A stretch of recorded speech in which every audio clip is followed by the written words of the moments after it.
దేవునికి స్తోత్రం. మీరు ఎప్పుడైతే ఉత్సాహంగా చెప్తారో అప్పుడు ఇక్కడ మాట్లాడే వాళ్ళని కొంచెం మాట్లాడమని మీరు ఆప్యాయతగా ఉన్నట్టు, లేదంటే అది ఎప్పుడైపోతావో దిగరా బాబు అని అన్నట్టే తెలిసిపోతుంది ఇక్కడ ఉన్న వాళ్ళకి. దేవునికి స్తోత్రం. మరి ఒకసారి దేవుని వాక్యం పంచుకోవడానికి అవకాశం దొరికినందుకు ఎంతో నేను ధన్యుడని భావిస్తున్నాను. దేవునికి స్తోత్రం. 3 వారాల క్రితం అనుకుంటాను ఇక్కడ మనకి జరిగే విందు గురించి మాట్లాడడం జరిగింది. మన ప్రేమ విందు అనేది, అంటే ప్రేమ విందు ఎలా జరుగుతుందంటే అందరూ కలగా ఉండి ఇవ్వడం అయితే కాదు. కలిమిలో కలిమి లేమిలో లేమి, అంటే మనం ఒక కుటుంబంగా నెలకొకసారి ఇక్కడ అందరం కూడా ఏకపంక్తిగా భోజనం చేయాలని ఒక మంచి ఆలోచన, మంచి నిర్ణయం. చాలా గొప్ప గొప్ప సంఘాల్లో కూడా ఇది జరగటం లేదు. 4 రోజుల ముచ్చటగా మొదట పెడతారు కానీ అది ఆరంభం మాత్రం మంచిగా జరగదు. కానీ మొదలు పెట్టడం కాదు, దాన్ని ఆరంభం వరకు చూడటమే ఒక కార్యక్రమం యొక్క మంచి పని. దేవునికి స్తోత్రం. మరి ఆ కలిమిలో కలిమి లేమిలో లేమి మనకి ఇక్కడ ఎవరొకరు ఏర్పాటు చేస్తున్నప్పుడు దానికి మన పరిచర్యలు చాలా పని చేస్తున్నారు. రవి అన్న కానీ, యేసు గారు కానీ, రత్నరాజు గారు చాలా మంది వచ్చి ఇక్కడ చాలా పరిచర్య చేస్తున్నారు. అంటే డబ్బులు ఇవ్వడం, నేను పెడుతున్నాను అనుకోండి, మీరే పెడుతున్నారు అనుకోండి, దానికి 5,000 అవుతుందో 10,000 అవుతుందో డబ్బులు ఎవరైనా ఇచ్చేస్తారు. కానీ పరిచర్య చాలా ముఖ్యమైనది. దేవునికి స్తోత్రం. ఎన్నో పనులు మానుకుని పరిచర్య చేస్తేనే కానీ ఇక్కడికి మనకి అది చెత్తపాటు అనేది అవటం లేదు. దేవునికి స్తోత్రం. అటువంటి దాన్ని మనం చాలా, అది ఒక ప్రసాదంగా దేవుడు మనకి అందించిన ఒక మన్నాగా భావించి మనం దాన్ని ఎంతో మంచిగా జరగాలి. కానీ దేవుడు కూడా మనకి మోషే గారు ప్రజలను నడిపిస్తున్నప్పుడు ఐగుప్తు నుంచి పాలు తేలను ప్రవహించే దేశాలకు నడిపిస్తున్నప్పుడు మనం చాలా కోరికలు కోరుకునేవారు మన వాళ్ళు. మనకు ఆహారం లేదు, అడవులు మమ్మల్ని చంపేస్తావా, మమ్మల్ని ఎక్కడికి తీసుకెళ్తున్నాం. మోషే మీద సనుగుకోవడం, అది దేవుడు వినడం. అప్పుడు వెంటనే మన్నా అనే ఒక ఆహారాన్ని దేవుడు ప్రజలందరికీ కూడా కురిపించారు. దేవునికి స్తోత్రం.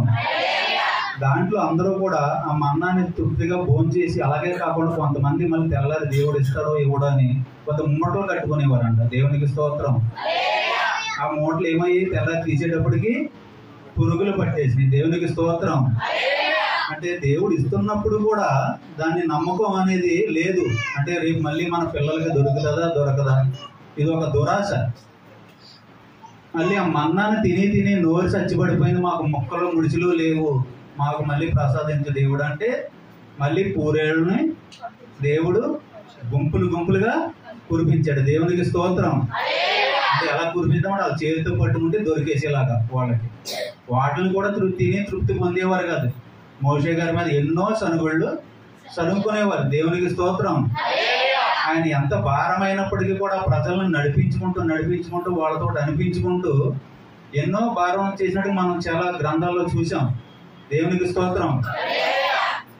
అయితే ఆయన దేవుడు ఉన్నప్పుడు కూడా ఒక్కసారి మత్తయి శుభవార్త 14వ అధ్యాయం 13వ వచనం నుంచి ఒక్కసారి చదవండి. యేసు ఆ సంగతి విని దోణి ఎక్కి అక్కడ నుండి అరణ్య ప్రదేశమునకు ఏకాంతముగా వెళ్ళాను. జనసమూహాల సంగతి విని పట్టణముల నుండి కాలినడకను ఆయన వెంట వెళ్ళిరి. ఆయన వచ్చి ఆ గొప్ప సమూహమును చూసి వాని మీద కనికరపడి. దేవునికి స్తోత్రం. ఆ తర్వాత వారిలో రోగులైన వారిని స్వస్థపరిచెను. దేవునికి స్తోత్రం. అంటే కనికరపడి ఆయన ఎక్కడ ఉన్నాడంటే అక్కడికి కాలినడకన, దోణులు ఎక్కి, పడవలు ఎక్కి రకరకాలుగా ఆయన దగ్గరికి చేరుకునేవారంట. చేరుకున్నప్పుడు వాళ్ళ మీద కనికరపడి ఆయన ఆలస్యమైందని కాకుండా ఒక పంక్తులుగా కూర్చోబెట్టి వాళ్ళ ప్రాబ్లమ్స్ ఏంటి, వాళ్ళకి సమస్యలు ఏంటి, వాళ్ళని స్వస్థపరిచి పంపిస్తూ ఉంటే అదే రకంగా వాళ్ళకి భోజనం ఉందా లేదనేది కూడా ఆయన చాలా జాగ్రత్తగా చూసేవారు. తర్వాత చదువుందమ్మా. సాయంకాలం అయినప్పుడు శిష్యులు ఆయన వద్దకు వచ్చి, ఇది అరణ్య ప్రదేశము, అంటే అక్కడ ఏమీ దొరకదు, ఒక మంచి అరణ్య ప్రదేశం అంటే ఎలా ఉంటుందమ్మా? ఏమీ దొరకదు అక్కడ, మంచినీళ్ళు కూడా దొరకవు. దేవునికి స్తోత్రం. ఇప్పటికే ప్రొద్దుపోయెను, ఈ జనులు గ్రామంలోకి వెళ్ళి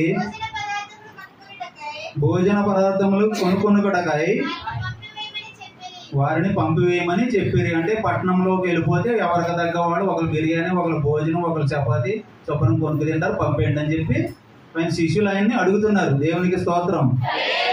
తర్వాత వారు వెళ్ళనక్కర్లేదు. ఏసి ఏమంటున్నారు? వాళ్ళు వెళ్ళనక్కర్లేదు, మీరే వారికి భోజనము వారితో చెప్పగా 5 రొట్టెలను 2 చేపలను దేవునికి స్తోత్రం. అందుకు ఆయన వాటిని నా యొద్దకు తిండని చెప్పి పచ్చిక మీద కూర్చుండడని వాళ్ళకి ఆజ్ఞాపించాను. జనులకి పచ్చిక మీద అంటే ఒక లైన్గా, ఒక పంక్తులుగా, ఇంకొక అధ్యాయంలో కూడా చాలా క్లియర్గా ఉంది, అది నాకు దొరకలేదు. అంటే ఆయన ఎలా పడితే అలా వచ్చి పడుకోండి తినండి అని చెప్పలేదు. అంటే ఎవరికి కూడా ఆ భోజనం అనేది దొరకకుండా బాధ పడకూడదు. దేవునికి స్తోత్రం. తర్వాత ఆ 5 రొట్టెలను 2 చేపలను పట్టుకొని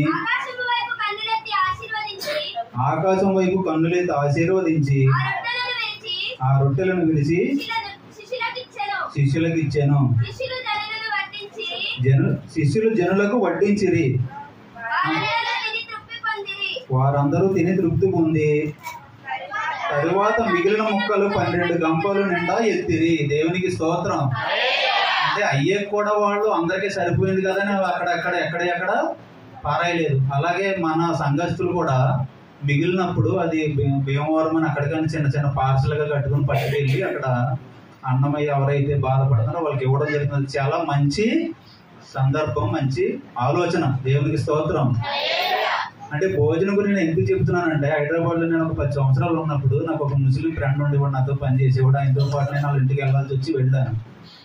వాళ్ళు కొన్ని పర్సనల్గా కొన్ని తప్పులు చేసిన వాళ్ళ భోజనం దగ్గర చాలా భక్తిగా ఉంటారు. దేవునికి స్తోత్రం. వాళ్ళు భోజనం చేసినప్పుడు మోకాళ్ళ వరకు, చేతుల వరకు కడుక్కొని కింద కూర్చొని చిన్న గుడ్డ ముక్క లాంటిది వేసుకుని కింద కూర్చొని పంక్తిగా ఇంట్లో అందరూ కూడా చుట్టూరు కూర్చొని మంచిగా వడ్డించుకొని వాళ్ళ కంచం కడగక్కర్లేకోకుండా చెయ్యి ఇలా పెట్టి ఊర్చేస్తారనమాట. దేవునికి స్తోత్రం. అది మనమైతే పచ్చిమిరకాయని లేదా వంకాయని, ఉల్లిపాయని, టమాటాని పక్కకే సగం చెత్త తీసి పెడతాం. దేవునికి స్తోత్రం. ఆ ఒక్క పని వాళ్ళని కాపాడుతుందేమో అనిపిస్తుంది నాకు ఒక్కొక్కసారి. అంటే చెప్పాల్సిన సందర్భం వచ్చింది కూడా చెప్తున్నాను. వాళ్ళ తాతయ్య గారు మన భీమవరం ఇక్కడెక్కడ డ్యూటీ చేశారని కానిస్టేబుల్ నన్ను చాలా ఆప్యాయంగా ఇంటికి తీసుకెళ్ళి భోజనం పెట్టారు. నేను కూడా వాళ్ళతో పాటు అలాగే తిన్నాను. వాళ్ళని చూస్తే నాకు చాలా ఆశ్చర్యం అనిపించింది. అంటే ఎలా అంటే మనకి ఇప్పుడు భోజనం కావాలంటే ఇప్పటికిప్పుడు తయారు చేసేది కాదు. ఇప్పుడు ఈ టేబుల్ ఉందనుకోండి, 4 కొంటున్నారు అనుకోండి, తయారు చేసే కంపెనీ వాడు రాత్రికి రాత్రి ఒక 100 మందిని ఎక్స్ట్రా పెట్టి ఓటీలు ఇచ్చి డబ్బులు ఎక్స్ట్రా ఇచ్చి 1000 తయారు చేసేయగలుగుతాడు. కానీ భోజనం అనేది ఒక 6 నెలలు 7 నెలలు రైతు ఇంకొకరు కష్టపడితేనే తప్ప మన కంచంలోకి రాదు. దేవునికి స్తోత్రం. మనం చాలా అదృష్టవంతులు ఈ ప్రాంతంలో ఉన్నది. ఎందుకంటే మనకి ఎండ కానీ, వర్షం కానీ, శీతాకాలం కానీ అన్నీ సమంగా ఉండే ప్రాంతంలో ఉన్నాం. చదువుకున్న వాళ్ళకి తెలుస్తుంది. రాయల ప్రపంచ అట్లస్ అని ఉంటుంది, ఇప్పుడు చూసారు. దాంట్లో చూస్తే మనం భూమధ్య రేఖకి సమాంతరంగా ఉన్నాం. అంటే కొన్ని ప్రక్కలేమో విపరీతమైన చలి ఉంటుంది, కొన్ని ప్రక్కలేమో విపరీతమైన ఎండ ఉంటుంది. ఇప్పుడు ఫర్ ఎగ్జాంపుల్ దుబాయ్లో బయటికి వెళ్తే కళ్ళు పేలిపోయేంత ఎండ ఉంటుందంట. అలాగే సిరపుంజి అని ఉంది మన మన దేశంలోని. సిరపుంజి ఎప్పుడు వర్షం కురుస్తూనే ఉంటుందంట. బట్టలు కూడా ఇంట్లోనే ఆరబెట్టుకోవాలి. ఇప్పుడు నేను ఒక టైంలో ఢిల్లీ వెళ్ళాల్సి ఉండి 3 రోజులు అక్కడ ఉంటే అసలు రగ్గు కప్పుకుంటే నాలోంచి నాకే చలి వచ్చేసి. దేవునికి స్తోత్రం. అంటే ఆ ప్రాంతం అట్లాంటిది. ఢిల్లీలోనే అలాగే ఉంటే హిమాలయ ప్రదేశాలు ఎలా ఉంటాయి ఒక్కసారి ఆలోచించండి. అంటే విపరీతమైన చలి, లేదంటే విపరీతమైన ఎండలు, లేదంటే విపరీతమైన మనకి అలా లేదు. అన్నీ కూడా ఇప్పుడు అంటే కొంచెం కాలువలు అవన్నీ మన చెరువులు వచ్చి పాడినాయి. కానీ మనది చాలా మంచి ప్రాంతం, అన్నీ సౌలభ్యంగా దొరికే ప్రాంతం, అన్నీ సౌఖ్యంగా దొరికే ప్రాంతం. మీ పెద్దవాళ్ళని అడగండి, ఒకప్పుడు ఒక భోజనం లేకపోతే నేను చాలా పర్యాయం మాట్లాడుంటాను ఈ మాట మీ దగ్గర. నేను ఫస్ట్ క్లాస్ నుంచి 5th క్లాస్ వరకు మా నాయనమ్మ దగ్గర బతికాను. అంటే మా నాన్న అమ్మ వాళ్ళు బాతులు వ్యాపారం చేసి బాతులు వేసుకొని దేశీయాటం చేస్తూ ఉండేవారు. అంటే మా అన్నయ్య సరిగ్గా చదువుతలేదని చెప్పి వాడిని ఆఫ్ చేసేసి బాతులు కూడా తీసుకెళ్ళిపోయి నన్ను మాత్రం కొంచెం చదువుతున్నాడు, ఇంట్రెస్ట్ పెడుతున్నాడు అని చెప్పి మా నాయనమ్మ దగ్గర పెట్టి వెళ్తే ఒక రోజున భోజనం లేదు, అంటే రైస్ లేదు వండడానికి. ఏంటి ఆయన మా ఆకలి అవుతుంది ఎలాగా అని అడిగితే, ఒక చేలు అలా పండు ఉంటే ఆ ఓరకి వెళ్ళి కొన్ని కంకిలు లాక్కొచ్చి ఇంట్లోనే చిన్న నాపరా ఏదో ఉండేది అందరికీ కూడా దంచుకోవడానికి, దాంట్లో అప్పటికప్పుడు దంచేసి అప్పటికప్పుడు ఉండింది. దేవునికి స్తోత్రం. అంటే మన పూర్వీకులు ఒక పూట భోజనం కూడా చాలా దేవుడు మరి మనం ఎందుకు అనుగ్రహించో ఆయన జాలిపడు మనకు అవన్నీ కూడా చాలా సమృద్ధిగా ఇచ్చినప్పుడు దాన్ని మనం కావదనుకోకూడదు. ఇప్పుడు భోజనం చేసేటప్పుడు కూడా గుణశేఖర్ అన్న కానీ రతనరాజు అన్న కానీ రఘురన్న కానీ నన్ను అది వేసుకుని ఇది వేసుకుని చాలా బాధ పెడుతూ ఉంటారు. ఎందుకంటే వాళ్ళు అడగడం వాళ్ళ ధర్మం, వాళ్ళు మళ్ళీ పెట్టలేదని మనం బాధపడతామని అడుగుతారు. కానీ నేను మాత్రం నాకు ఎంత కావాలో అంతే పెట్టించుకుంది. దేవునికి స్తోత్రం. ఇంకొక విషయం ఏంటంటే, నేను క్యారేజ్ పట్టుకెళ్ళినప్పుడు కూడా ఆఫీస్కి నాతో పాటు ఉన్న వాళ్ళు ఆల్రెడీ బిర్యానీలు అయితే తెచ్చుకుంటూ ఉంటారు ఎందుకంటే క్యారేజ్ మానేసి, అన్న ఇది వేసుకో కొంచెం, ఇది వేసుకుని సార్ ఇంకోటి అంటూ ఉంటారు. బాబు నాకు నేను తెచ్చుకున్న చల్ది ముద్దే నాకు ముఖ్యం, ఎందుకంటే నాకు ఇంట్లో అది పెట్టి ఇచ్చారు. మీరు ఈరోజు బిర్యానీ పెట్టారని నా బాక్స్ నేను పక్కన పెడితే నేను నా భోజనానికి నేను అన్యాయం చేసిన వాడిని అవుతాను. దేవునికి స్తోత్రం. ఇంకొక పని చేయండి, మీరు నా భోజనంలో కొంచెం పెట్టుకుంటారంటే మీ బిర్యానీ నేను తీసుకుంటాను, లేని ఎడల నా భోజనం నాకే, అది సారైనా పెరుగైనా నాకే ముఖ్యం. ఎందుకంటే నాకు పెట్టినాక నా కంచంలోకి వచ్చినాక అది నాది బాధ్యత. దేవునికి స్తోత్రం. ఇప్పుడు ఒక చుట్టమింటికి వెళ్ళండి మీరు ఎప్పుడన్నా, వాళ్ళు చాలా ఆప్యాయతగా భోజనం చేయి అన్నారు అనుకోండి, ఆప్యాయతగా ఏదో ఎలాకోలంగా కాదు. కొంతమంది అడుగుతారులే భోజనం చేయరాదా అంటారు, అలా కాదు. పెట్టేవాళ్ళు ఎలా అడుగుతారో కూడా తెలుసు. వాళ్ళ దగ్గర మీరు వద్దు అని వచ్చేసారంటే మీకు బయటకు వచ్చే సరైన భోజనం దొరకదు. దేవునికి స్తోత్రం. ఎప్పుడైనా అబ్జర్వ్ చేశారు లేదు కానీ నేనైతే చూశాను. వాళ్ళు ఎప్పుడైతే మీకు ఆప్యాయతగా నిజంగా పెట్టాలని అడిగినా మీరు వద్దని వచ్చేసారా, సిగ్గుపడో ఇంకోటి పడో మీకు బయట కూడా సరైన భోజనం దొరకదు. కాబట్టి మన చర్చిలో జరిగేదే కాదు, మన ఇంట్లో కాడ ఏదైనా జరిగినా కూడా మన కంచంలో పడింది మనదే బాధ్యత. ఎందుకంటే ఒక ప్రసాదం మన క్రైస్తవేతరుల దగ్గర అంత ఎప్పుడు కూడా వేస్ట్ అవ్వదు, మన దగ్గర ఇక్కడ వేస్ట్ అవుతుంది. ఎందుకంటే వాళ్ళు నేను భోజనానికి వెళ్ళినప్పుడు కూడా ఎప్పుడన్నా ఫంక్షన్లో అయితే చెప్పినప్పుడు ఎంతే వడ్డించుకుంటూ వెళ్తారు చూడండి, పచ్చడని కానీ ఏదైనా కానీ ఇంత, ఎందుకంటే వదిలేస్తామని తెలుసు. అందుకని మన వాళ్ళు అలా కాదు, ఇంకొకటి ఎవడో వచ్చి ఇడిగే మొక్కయి ఇడికి ముడిచేయి అంటారు. అక్కడ వడ్డించి వాళ్ళని వడ్డించిన ఎవరు ఆడు తింటా, ఆడే ఎవడో తినేది నీకెలా తెలుస్తుంది? నా ఆకలి నాకు తెలుసమ్మా. ఇంకొకరు ఎవరో వడ్డించి ఎవరో వచ్చి గుణశేఖరన్ ఆయనకై ఈయనకైనంటే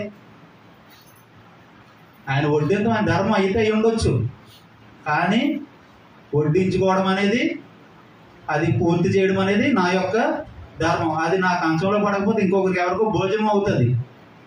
ఇప్పటికీ కూడా డస్ట్బిన్లో తీసుకుని భోజనం తినేవాళ్ళు కూడా ఉన్నారు. దేవునికి స్తోత్రం.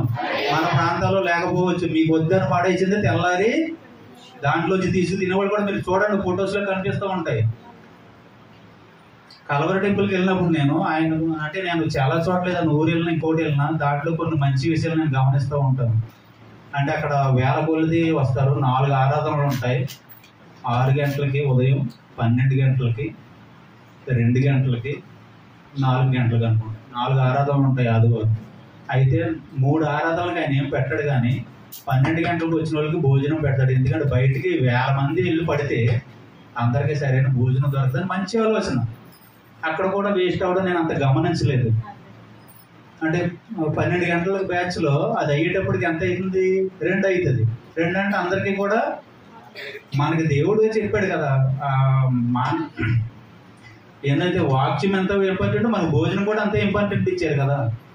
ఆయన ఆ ఉద్దేశంతో అంత 1000 మందికి కూడా దూర ప్రాంతాల నుంచి వచ్చిన వాళ్ళు భోజనం చేయండి నిర్భయంగా అని చెప్పి అంటారు. అంటే అందరూ ఒకేసారి 1000 మంది రోడ్డు మీద పడితే అందరికీ హోటల్లో వాళ్ళు కూడా అందించలేరు. దేవుడికి స్తోత్రం. మనం మొన్న గుడారాల పండగకి వెళ్ళాం. అక్కడికి వెళ్ళినప్పుడు కూడా ఒకరు ఎవరికాడ పెద్ద పెద్ద క్యాన్లో పెట్టి ఇచ్చేసుకోవడం. పాపం వాళ్ళకి అడిగే ఖాళీ వాళ్ళకి లేదు, వీళ్ళకి మాకు ఇద్దరికే ముగ్గురికి అని చెప్పే ఖాళీ వీళ్ళకి లేదు. ఎక్కడికక్కడే గుడ్లు భోజనం ఎక్కడికక్కడే గుట్టలుగా. దేవుడికి స్తోత్రం. నిజంగా అది చూస్తే భోజన గారు కూడా మా ఆత్మ కూడా చాలా శోకిస్తుంది అనుకుంటా. ఎందుకంటే ఆయన అంత కలిగుండు కూడా దొడ్డు బియ్యం తిన్నాడని చెప్పి కూడా చెప్పారు ఎవరో మన దేవుని దాసులు. నా గురించి ఎవరైతే ఏ బియ్యం అయితే తీసుకొచ్చారో అదే నాకు వండి పెట్టండి, కానీ నాకు సన్న బియ్యము సోనా మసూర్ ఆ బియ్యము కూడా వద్దన్నాడంట. అంత నిష్టగా ఉండి అంత దేవునికి అద్భుతమైన వాళ్ళు అలా జరిగిందంటే చాలా బాధపడతారు. దేవునికి స్తోత్రం. కాబట్టి ఎక్కడ కూడా మన యందు ఎక్కడ కూడా వేస్టేజ్ అనేది జరగకుండా చూడాలంటే మనకి వేరే సంఘాలు కూడా వస్తున్నా మనం చూసుకుని నేర్చుకోవాలి. అమ్మా, ఇది వేరే రంగా భావించకుండా మనకి ప్రతి ప్రేమ ఉందని కూడా ఎంతో ప్రేమగా ఆప్యాయతగా దాన్ని ఆశీర్వదించి దాన్ని మనం ఆచరించాలనేది నా కోరిక. దేవునికి స్తోత్రం. అయితే ఆయన పంక్తుగా కూర్చోబెట్టి ప్రతి ఒక్కరిని కూడా అందుకైనా అక్కడి నుంచి ఉన్నాము ఒకసారి. అందుకైనా వాడిని నా యొద్దకు తెండని చెప్పి పచ్చిక మీద కూర్చుండడని వాళ్ళకి ఆజ్ఞాపించిన 5 రొట్టెలను 5 చేపలను పట్టుకుని ఆకాశం వైపు కన్నులెత్తి ఆశీర్వదించి ఆ రొట్టెలు విరిచి శిష్యులకు ఇచ్చాను. శిష్యులు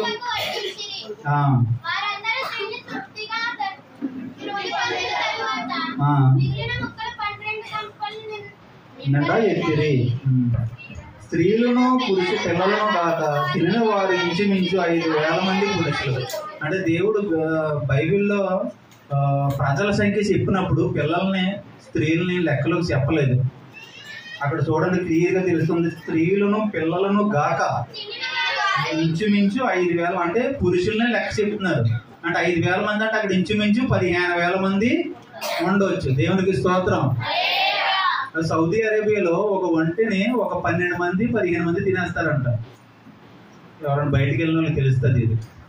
అంటే వంటిని లోనున్న సాల్తీలు తీసేసి ఒక రేకు మీద కూర్చోబెట్టి దాన్ని కారం అద్ది అవన్నీ చేసి దాన్ని కాల్చి దాని యొక్క వచ్చే సముద్రంలోనే అంత రైస్ పెట్టుకుని రైస్నే చట్నీలాగా వాడతారు, మాంసాన్నేమో రైస్ లాగా వాడతారు. దేవుని స్తోత్రం. ఎందుకంటే వాళ్ళకి అక్కడ రైస్ పండదు కాబట్టి, ఒంటిలకి పుష్కలంగా ఉంటాయి కాబట్టి. మనకు పుష్కలంగా రైస్ ఉంది కాబట్టి రైస్ని మనం అదనంగా తింటాం, మిగతా వాటిని కొంచెం తక్కువగా తింటాం.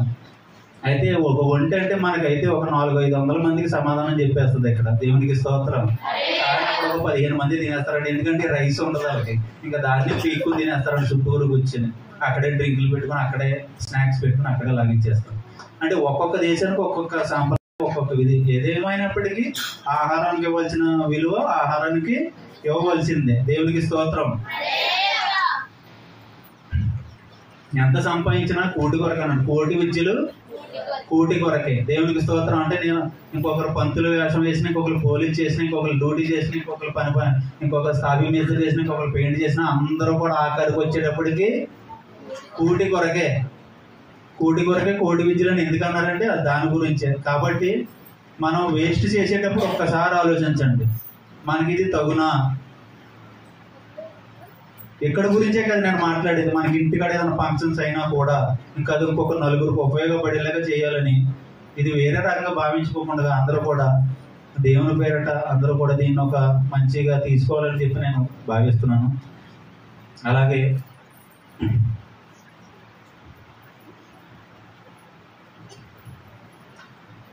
నాకు సమయం ఇచ్చినప్పుడు కూడా సమయాన్ని వృధా చేయకూడదని కాదు, చేయాలని కూడా నేను ఎప్పుడు చూడను. ఎందుకంటే సమయం చాలా విలువైంది. మీరు కూర్చొని ఉన్నారు కదా అని చెప్పి విలువైన సమయాన్ని సమయభావం పట్టించుకోకుండా నేను ఒక్కడినే మాట్లాడటం కూడా అంత కథగా అనిపించుకోదు. కాకపోతే ఇంకోటి ఏంటంటే మరి నాకంటే కూడా ఆయన మరి వాక్యపర్యంగా కానీ గొడవరంగానే మరి అన్న ఆయనలో మనం ఏ బాల్యబాలం కాదు కాబట్టి ఆయన మరి ముఖ్యమైన సమయాన్ని అప్పగిస్తున్నాను. మరి చిన్న మాటలను దేవుడు వెనుకలో దీవించును గాక. అందరికీ వందనం.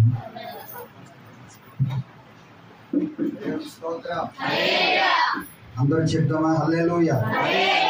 దగ్గరగా చెప్తామా హల్లెలూయా? హల్లెలూయా. నా కాపరివైనందున నాకు నా సంపదవైనందున నాకు సమృద్ధిగా ఉన్నది. నా కాపరివైనందున ప్రియముగా ఉన్నది. నా సంపదవైనందున నాకు సమృద్ధిగా ఉన్నది. నిరీక్షణవైనందున నెమ్మదిగా ఉన్నది. ఆశ్రయమైనందున క్షేమముగా ఉన్నది. నిరీక్షణవైనందున నెమ్మదిగా ఉన్నది. ఆశ్రయమైనందున క్షేమముగా ఉన్నది. నా కాపరివైనందున మాకు ధైర్యముగా ఉన్నది. నా సంపదవైనందున నాకు సమృద్ధిగా ఉన్నది. మా కాపరివైనందున నాకు ధైర్యముగా ఉన్నది. నా సంపదవైనందున నాకు సమృద్ధిగా ఉన్నది. ధైర్యము కోల్పోయినా భయముతో మది నిండినా చీకటులే కమ్మినా సాగలేమని తెలిపినా ధైర్యము కోల్పోయినా భయముతో మది నిండినా చీకటులే కమ్మినా సాగలేమని తెలిసినా మా పితరులను నడిపించిన నీ సామర్థ్యం మాకు తెలిసిన మా పితరులను నడిపించిన నీ సామర్థ్యం మాకు తెలిపిన మాకు ధైర్యముగా ఉన్నది. మాకు నెమ్మదిగా ఉన్నది. మాకు ధైర్యముగా ఉన్నది. ఎంతో ధైర్యముగా ఉన్నది. నా కాపరివైనందున నాకు ధైర్యముగా ఉన్నది. నా సంపదవైనందున మాకు సమృద్ధిగా ఉన్నది. మా కాపరివైనందున నాకు ధైర్యముగా ఉన్నది. నా సంపదవైనందున నాకు సమృద్ధిగా ఉన్నది. హల్లెలూయా. హల్లెలూయా. దగ్గరగా చెప్దాం హల్లెలూయా హల్లెలూయా. హల్లెలూయా. హల్లెలూయా. మంచిది ప్రభునందు ప్రియులరా, ఇంతవరకు మరి మనమైతే భోజనం గురించి పెద్దగా కొన్ని విషయాలు మనం మాట్లాడుకోం, కానీ హిందువులైతే అంటారు అన్నము పరబ్రహ్మ స్వరూపం అని. అంటే వాళ్ళ ఆలోచన ఏంటంటే భోజనాన్ని పరబ్రహ్మ స్వరూపంగా చూస్తారు, అంటే దైవముతో సమానంగా చూస్తారు. కనుక మరి అన్న చెప్పిన విషయాలు నేను కూడా కొన్ని విషయాలు నేను చెప్తూ ఉన్నాను. వేస్టేజ్ మనం చేయడం మంచిది కాదు, అర్థమవుతుందండి. మనం వేస్ట్గా పడేసింది మరొకరికి అది ఆహారంగా అవుతుంది. కనుక వేరొకరికి అది ఆహారంగా మారాలి, కానీ అది నేలపాలు కాకూడదు. ఆ విషయాలే చాలా స్పష్టంగా అర్థవంతంగా మరి అన్న కొన్ని విషయాలు చెప్పుకొచ్చారు. చక్కటి విషయాలు చెప్పిన మరి రవణకు నా ప్రత్యేకమైన వందనాలు.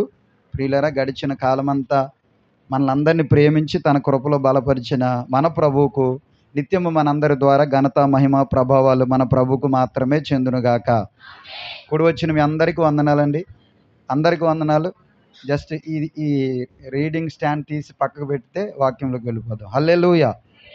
అందరు చెప్దాం హల్లెలూయా, హల్లెలూయా. ప్రియులరా, యేసు ప్రభుకి 12 మంది శిష్యులు ఉన్నారు. యేసు ప్రభుకి ఒక గురువు గారికి శిష్యులు ఉంటారు. ఒక గురువుకి చెప్పండి, ఇలాగే ఒక గురువు గారికంట కొంతమంది శిష్యులు ఉన్నారంటండి. వీళ్ళందరూ ఒకానొక సందర్భంలో కూర్చుని మాట్లాడుకుంటూ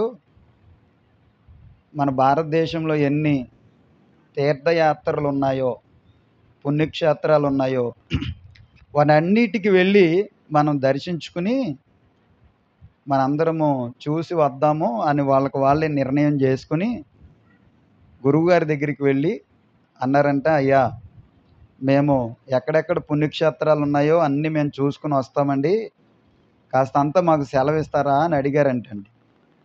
అప్పుడు ఈయన అన్నారంట, దానికేం పెద్ద భాగ్యము, మీరు వెళ్ళొస్తానంటే దానికంటే గొప్ప ఏంటండి మంచి పని ఏమీ లేదు, మీరు వెళ్ళండి, కాకపోతే మీరు అన్నీ సిద్ధపరచుకుని వెళ్ళేటప్పుడు నాకు కనపడండి అన్నారంటండి. ఎవరు? శిష్యులతో అన్నారంటండి. సరే వీళ్ళందరూ సిద్ధపడ్డారు, ప్రయాణానికి సిద్ధమయ్యి ఇక చివరికి గురువుగారు ఏం చెప్తారా అని చెప్పేసి గురువుగారి దగ్గరికి వెళ్తే ఎంతమంది శిష్యులు ఉన్నారో అంతమంది శిష్యులకి అంటండి ఒక్కొక్కరికి ఒక్కొక్క కాకరకాయ ఇచ్చాడంటండి. ఒక్కొక్కరికి చెప్పండి, ఒక్కొక్క కాకరకాయ ఇచ్చి మీరు ఎక్కడికి అయితే వెళ్తారో ఆ వెళ్ళిన ప్రతి చోట దీన్ని తీసుకువెళ్ళండి, ఎక్కడ దీన్ని వదిలేయద్దు, మరలా తిరిగి వచ్చినప్పుడు దీన్ని నా దగ్గరికి తీసుకురండి అని చెప్పేసి ఈయన వాళ్ళందరికీ ఒక్కొక్క కాకరకాయ ఇచ్చి పంపించాడంటండి. వీళ్ళు వెళ్తున్నారంట, ఒక్కొక్క పుణ్యక్షేత్రాన్ని దర్శించుకుంటున్నారంట, అక్కడ ఉండే నదుల్లో ములుగుతున్నారంట, స్నానాలు చేస్తున్నారంట. మరలా సిద్ధమయ్యి మరో ఒక చోటకు వెళ్ళినప్పుడు మరలా అక్కడ కూడా అక్కడ ఉన్నటువంటి టెంపుల్ దేవాలయాలను దర్శించుకుంటున్నారు, మరలా అక్కడ ఉన్న నదుల్లో ములుగుతున్నారు. ఇలాగా అన్ని పుణ్యక్షేత్రాలు దర్శించుకుంటూ చివరకు మరలా ఎక్కడి నుంచి వెళ్ళారో అక్కడికి తిరిగి వచ్చారంట. ఎక్కడి నుంచి వెళ్ళారో అక్కడికి తిరిగి వచ్చేసారంట. తిరిగి వచ్చేసిన తర్వాత రాగానే గురువుగారి దగ్గరికి వెళ్ళారంటండి. వెళ్తే ఈయన అన్నాడు, ప్రయాణం అంతా బాగా జరిగిందా, హ్యాపీ జర్నీ, క్షేమంగా వెళ్ళి తిరిగి వచ్చారా అంటే హ్యాపీగా వెళ్ళామండి, జర్నీ అంతా బాగానే జరిగింది, అంతా ప్రయాణం అంతా చాలా చక్కగా జరిగింది అని చెప్పేసి అన్నారంట. అన్న తర్వాత నేను మీకు వెళ్ళేటప్పుడు ఒక్కొక్కరికి ఒక్కొక్క ఇచ్చాను, అది మీరు తీసుకువెళ్ళారు కదా, తీసుకొచ్చారా అన్నారంట. తీసుకొచ్చామండి అన్నారంట. సరే చాలా మంచిది, మీ చేతిలో ఉన్న కాకరకాయ ఒకసారి కొరుకు చూడండి అన్నారంట. అప్పటికే 4 రోజులు 5 రోజులు అయ్యింది. ఆ పట్టుకెళ్ళిన కాకరకాయ కాస్తంత ఒళ్ళిపోయింది, ఎండిపోయే స్థితికి వచ్చేసింది. అప్పుడు ఒకసారి దాన్ని కొరుకు చూడండి అంటే దాన్ని కొరుకు చూశారంట. కొరుకు చూడగానే అది ఎండిపోయినా అలాగుంటుంది, అది చేదుగానే ఉందంట. దేవునికి స్తోత్రం చెప్పండి. ఎలాగుంది అంటే ఎన్ని పుణ్యక్షేత్రాలు తిరిగినా, ఎన్ని నదుల్లో వీళ్ళ ములిగి దాన్ని ముంచినా దాని స్థితి మాత్రము చెప్పండి అమ్మా మారిందా? ప్రియులరా, మనం దేవుని మందిరానికి వస్తున్నాం, దేవుని సన్నిధికి వస్తున్నాం. వచ్చిన మనము కాకరకాయ లాంటి స్వభావము, అంటే చేదుతో వచ్చి చేదుతో వెళ్ళిపోతే ప్రయోజనము చెప్పండి అమ్మా లేదు. ఉన్నదా? చెప్పండి, ఉందా? లేదు. మనం మందిరానికి ఎందుకు వస్తున్నాం? బాగా వినండి. మనం దేవుని సన్నిధికి ఎందుకు వస్తున్నాం? ఈ సమయాన్ని దేవుని సన్నిధిలో ఎందుకు హెచ్చిస్తున్నాం అని ఆలోచన చేస్తే ప్రియులరా, మందిరానికి వచ్చిన మనము మన పరిస్థితి, మన ప్రవర్తన, మన జీవిత విధానం మార్చుకుని మనం శ్రేష్టమైన వారిగా మార్చబడి మనం ఇంటికి వెళ్ళడానికి దేవునికి స్తోత్రం చెప్పండి. ఎలా వచ్చామో అలాగ వెళ్ళిపోవడానికి కాదు సోదరా, ఎలాగొచ్చామో అలాగ వెళ్ళిపోవడానికి కాదు సహోదరుడా. మందిరంలో అడుగుపెట్టిన నీవు వాక్యం విన్న నీవు దేవుని సన్నిధిలో నువ్వు బలపడి శ్రేష్టమైన వాడిగా మార్చబడాలి. హల్లెలూయా. ఎలా మార్చబడాలి? శ్రేష్టమైన వాడిగా, దగ్గరగా చెప్పాలి, శ్రేష్టమైన వాడిగా మార్చబడాలి. ప్రభు పేరట మీకు తెలియజేస్తున్నాను ప్రియులరా, ఈ ఉదయకాల సమయంలో ఒక ఆయన అంటండి యేసు ఎవరో చూడాలనుకున్నాడంట. చెప్పండి ఇప్పుడు, కొద్ది బిగ్గరగా చెప్పండి. యేసు ఎవరో, యేసు ఎవరో, కొద్ది గట్టి నరేష్ చెప్పు. యేసు ఎవరిని? యేసు ఎవరో వచ్చేటప్పుడు ఎలాగొచ్చాడు, వచ్చేటప్పుడు ఎలాగొచ్చాడు, ఇప్పుడు ఆయన చూసిన తర్వాత ఆయన ఎలా మార్చబడ్డాడు. చాలా జాగ్రత్తగా వినండి. మీరు వచ్చేటప్పుడు ఎలాగొస్తున్నారు, వెళ్ళేటప్పుడు ఎలా వెళ్తున్నారు, ఇది చాలా ఇంపార్టెంట్. నువ్వు మందిరానికి వచ్చి నీ స్థితి మార్చుకోకుండా, నువ్వు మందిరానికి వచ్చి నీ ప్రవర్తన మార్చుకోకుండా, నువ్వు మందిరానికి వచ్చి నీ భక్తి జీవితం మార్చుకోకుండా, నువ్వు మందిరానికి వచ్చి నీ చెడ్డ క్రియలు విడిచిపెట్టుకోకుండా, నీవు మందిరానికి వచ్చి నీ ఆలోచన ధోరణి మార్చుకోకుండా నువ్వు ఇక్కడి నుంచి ఇంటికి వెళ్ళిన ప్రయోజనం ఎంత మాత్రమో లేదు. సహోదరుడా జాగ్రత్త, ప్రభు పేరట మీకు తెలియజేస్తున్నాను ప్రియులరా. యేసు ఎవరో చూడాలని వచ్చినటువంటి ఆ వ్యక్తి ఎవరు అని మనం ఆలోచన చేస్తే ప్రియులరా, పరిశుద్ధ గ్రంథంలో మనకు కనబడుతుంది. లూకా సువార్త 19వ అధ్యాయం మీరు తీయొద్దు. ఇప్పుడు నేను అక్కడ ఒక ఆయన కనబడతాడు. ఆయన పేరేం పేరు? ప్రియులరా ఏం పేరు చెప్పండి. ఈ పేరుకు ప్రియుల అర్థము జెరుకోలో పన్ను వసూలు చేసేవాడని అర్థం. అంటే ఏంటండి? ఎరుకోలో, చెప్పండి ఇప్పుడు, ఎరుకోలో పన్ను వసూలు చేసేవాడని అర్థం. అర్మాయిక్ భాషలో జక్కయూస్ అనేటువంటి పేరుకు అర్థం ఏంటంటే పవిత్రుడు అని అర్థం. చెప్పండి ఇప్పుడు ఏంటండి? వినాలి అయ్యా యేసు గారు, ఈ మాటకు అర్థం ఏంటి? మీరు కాదు యేసు గారు, నేను యేసు గారిని అడిగినప్పుడు నాకు యేసు గారి సమాధానం చెప్పాలి. చెప్పండి ఇప్పుడు ఏం పేరండి? పేరుకి అర్థం ఏంటి? ఇప్పుడు అందరు చెప్పండి. ఇప్పుడు అందరూ కీప్ సైలెన్స్ అయిపోతున్నారు. మళ్ళీ దేవునికి స్తోత్రం చెప్పండి. ఏ అర్మాయిక్ భాషలో జక్కయోస్ అనేటువంటి పేరుకి అర్థం ఏంటంటే ప్రియులరా పవిత్రుడు. చెప్పండి ఇప్పుడు. నెక్స్ట్ ఈ పేరుకి అర్థం ఏంటంటే ప్రియులరా స్వచ్ఛమైన వాడు అని అర్థం అంటండి. ఏం పేరు, ఏమర్థం? మొదటిదేమో పవిత్రుడు అని అర్థం, రెండోదేమో స్వచ్ఛమైన వాడు. చెప్పండి ఇప్పుడు. పేరు పెట్టుకుంటాం కానీ పేరుకు తగ్గట్లుగా మనం నడం, పేరు పెట్టుకుంటాం కానీ పేరుకు తగ్గట్లుగా మన ప్రవర్తన ఉండదు, పేరు పెట్టుకుంటాం కానీ పేరుకు తగ్గట్టు జీవితం ఉండదు. ఇప్పుడు మనలాంటి కోవకు చెందిన వాడే ఈ జక్కయోస్. ఎరుకోలో పన్ను వసూలు చేసేవాడు ఈయన. మీకు అర్థమవుతుందండి ప్రియులరా? ఇప్పుడు ఈయన రాత్రి చెప్పాను కదండి కొన్ని విషయాలు. ఎంతమంది సుంకరులు ఉన్నారు? ముగ్గురు ఉన్నారు. ఇంకా చాలామంది ఉన్నారు కానీ నేను ముగ్గురు ప్రాముఖ్యంగా గుర్తు చేశాను. ఎవరెవరిని ఒకసారి మీరు కంగారు పడకండి. ఈ పక్కన వాళ్ళు చెప్పండి. ఆడపిల్లలు కాదు, మగపిల్లలు చెప్పండి ఇప్పుడు. జక్కయ్య, కొద్ది గట్టిగా మాట్లాడరా, భూతంలో మాట్లాడుతున్నా, గట్టిగా మాట్లాడు. మత్తయ్యి, అయిపోయింది అప్పుడే. మత్తయ్యి, ఇంకెవరు? పిల్ల చెప్పింది శిరీష్, అందుకని మత్తయ్యి అన్నాడు. ఇంకా మత్తయ్య దాడితే ఇంక ఏ అయ్యా తెలియదు ఆడికి. దేవునికి స్తోత్రం. చెప్పండి ఇప్పుడు ఎవరెవరు? ఎక్కడున్నాడు ఈ మత్తయ్యి? అమ్మ మీరు ఆగండి రా తల్లే, తట్టేసి కప్పెట్టిన ఆగరు మీరు. దేవునికి స్తోత్రం. అయ్యా మీరు చెప్పండి, మేసమున్న మగోళ్ళు, నా తోటి సహోదరులు. ఇప్పుడు చెప్పండి నాన్న ఎవరు? ముగ్గురిని చెప్పండి రాత్రి. మీకు తెలిసిన వాళ్ళు చెప్పండి. ఒకటి ఇప్పుడు ఉన్న జక్కయ్య, నెక్స్ట్ ఇంకొక శంకర్ ఎవరు?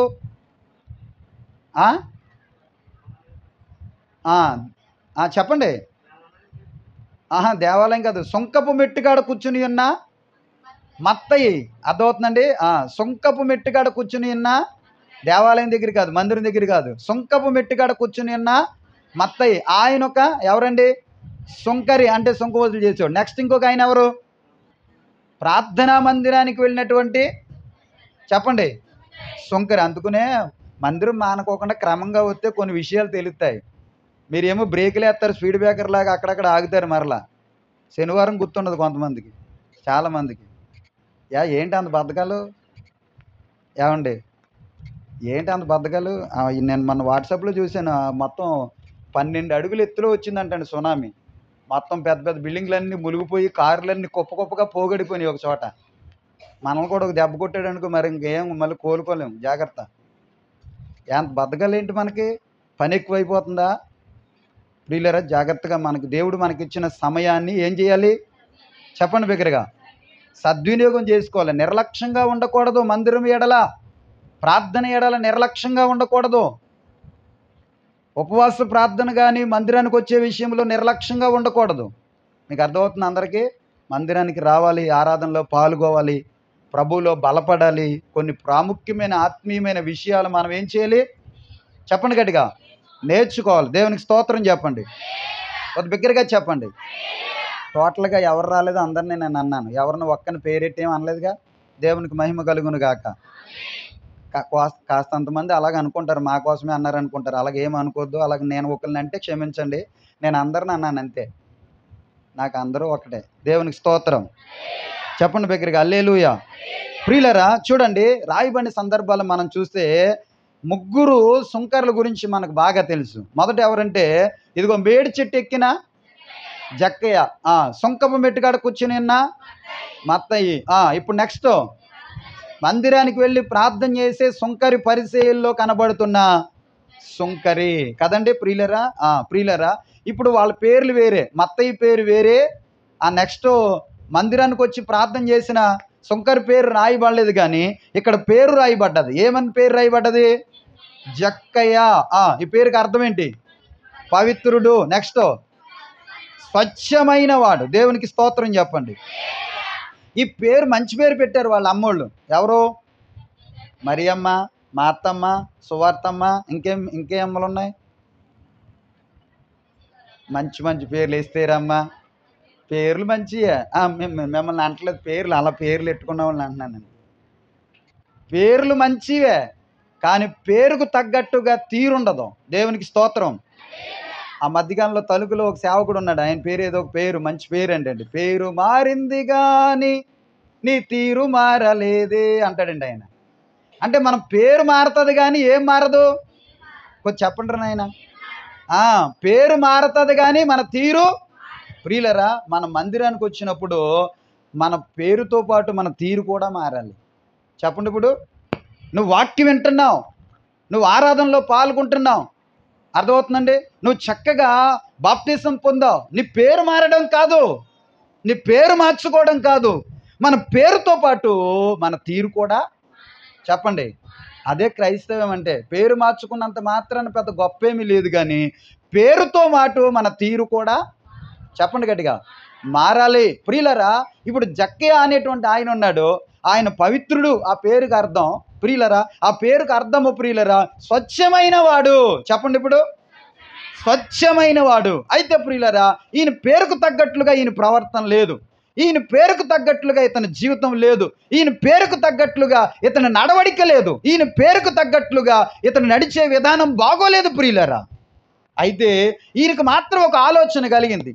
ఏంటి ఆలోచన అంటే, అసలు యేసు ఎవరో చెప్పండి. ఇప్పుడు యేసు ఎవరో చూడాలి అనుకున్నాడంటండి. ఆశ కలిగిందంట. ఆశ కలిగిన ప్రాణాన్ని దేవుడు ఏం చేస్తాడు? చెప్పండి.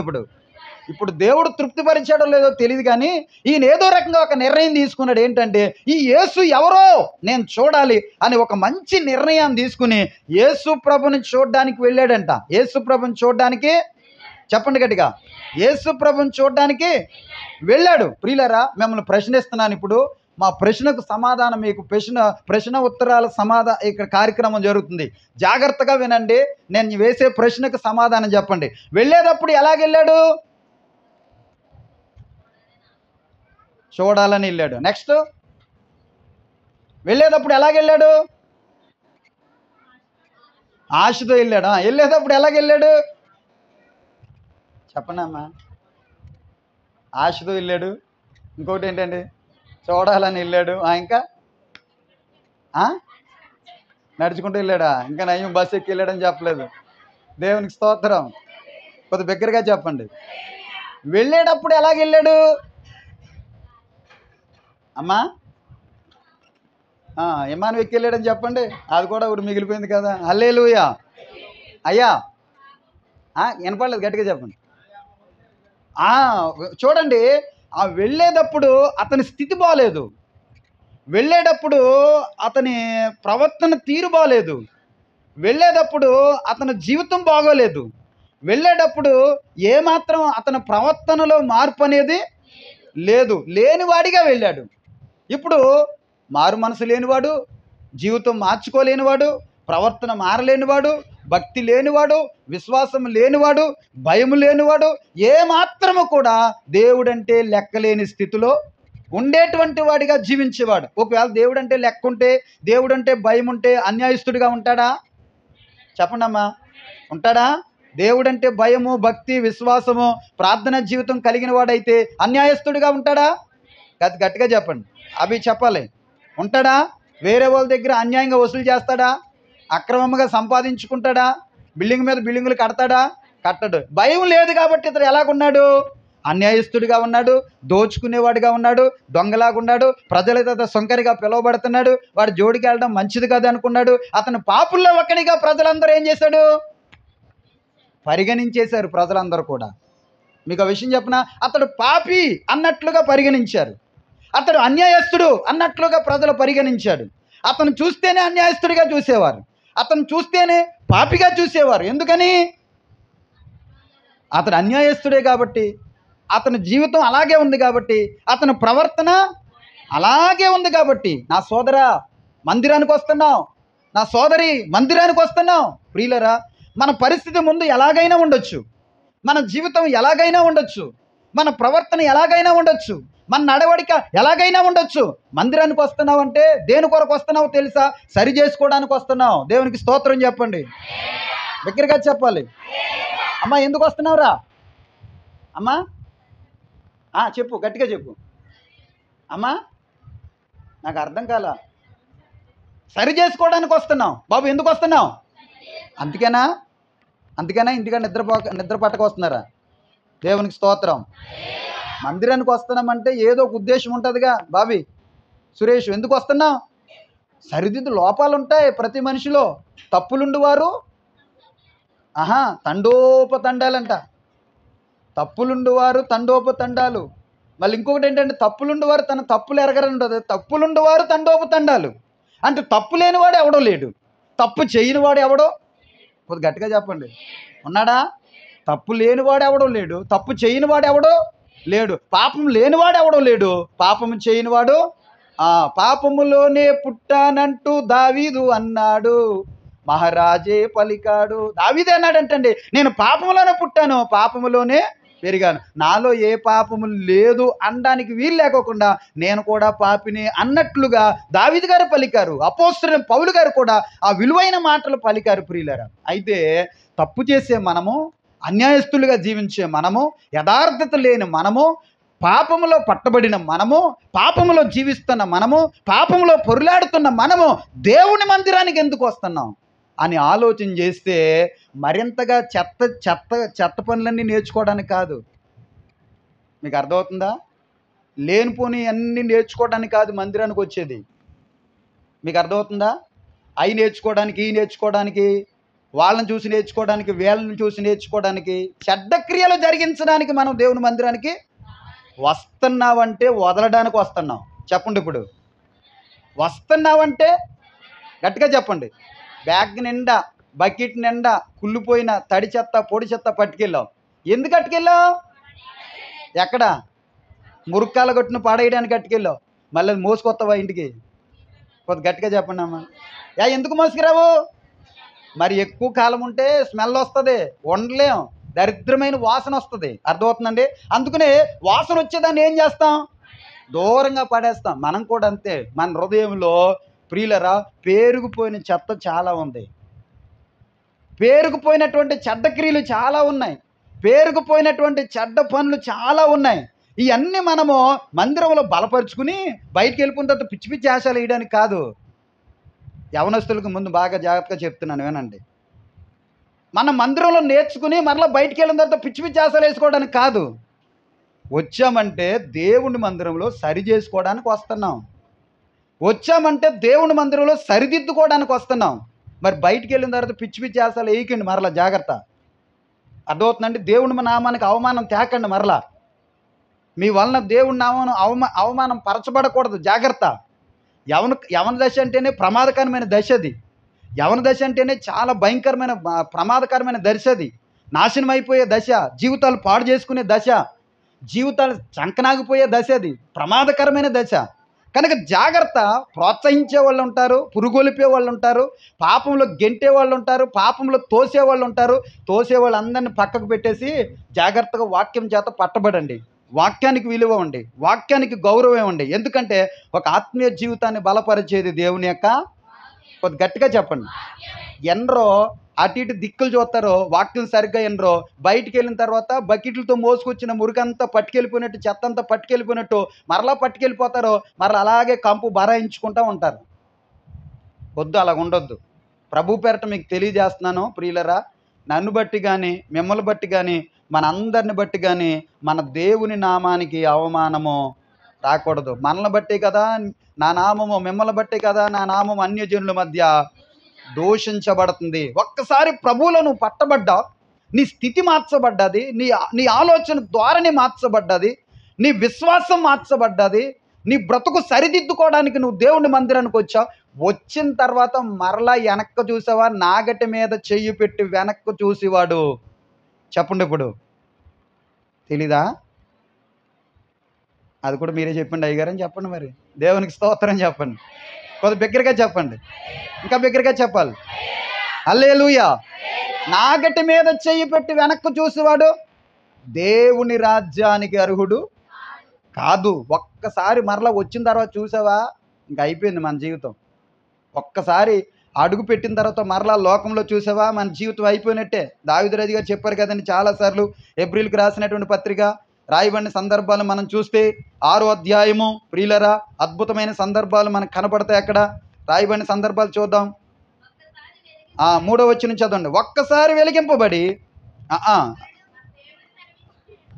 దేవుడు సెలవిచ్చిన మనం అలాగూ చేయుదుము.